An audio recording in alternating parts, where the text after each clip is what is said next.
Cerita selanjutnya datang dari kelompok pengrajin kasab ibu-ibu dari Gampung Pangodeah, Banda Aceh, yang melestarikan seni kriya sulaman benang emas kasab. Sulaman kasab dengan berbagai motif Aceh masih bertahan di tengah modernisasi. Para ibu menjaga tradisi dan merawat warisan budaya Aceh tersebut.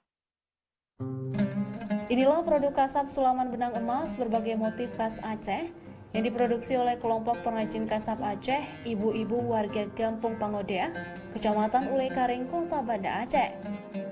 Umumnya kasab dalam konteks budaya Aceh banyak digunakan sebagai kelengkapan upacara adat seperti pesta perkawinan dan pesijuk atau tepung tawar. Ada 15 produk sulaman kasab yang dihasilkan seperti gantungan kunci, payung pengantin, tempat tisu, tutup gelas, tas kerucut, taplak meja, hiasan dinding, hingga tudung hidangan. Berawal dari pandemi COVID 2019, ibu-ibu Gampung Pangodeah membangun komunitas pengrajin kasab ini dengan nama Kasab. Bahkan Pangodeah sudah dikenal sebagai Gampung Kerajinan Kota Banda Aceh. Menurut mereka, sulaman kasab butuh ketelitian dan kesabaran karena setiap motif yang dikerjakan punya makna tersendiri seperti motif pintu Aceh dan pucuk rebung. Ditambah dengan warna-warna dasar yang cerah, kasab selalu tampil indah dan menawan.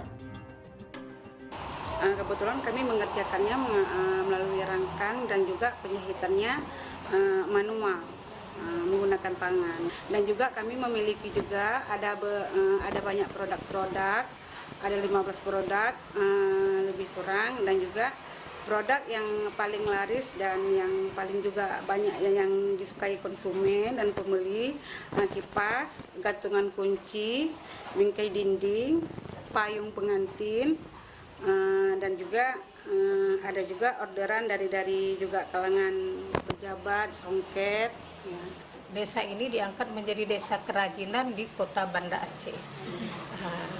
Jadi berangkat dari situ kami bukan hanya diam, tetapi kami mengembangkan inovasi-inovasi ini untuk mendidik generasi muda, terutama di bidang pendidikan, ya, terutama di sekolah-sekolah. Mulai dari TK sampai sekolah SMA itu kami memberikan peluang magang, dan kami juga menjadi narasumber ke sekolah-sekolah untuk melatih kerajinan kasab ini supaya budaya Aceh itu tidak tertinggal dan terus dilestarikan sepanjang masa.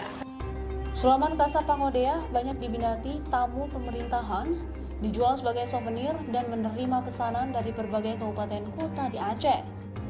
Harga jualnya mulai dari Rp10.000 hingga jutaan rupiah.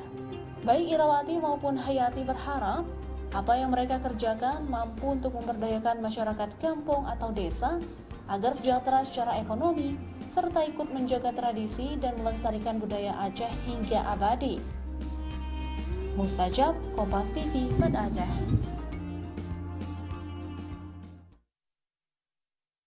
Ya, demikian dua cerita utama dari Biro Aceh untuk cerita Nusantara kali ini. Kembali ke studio Mercy. Dari Aceh kita bergeser ke Semarang.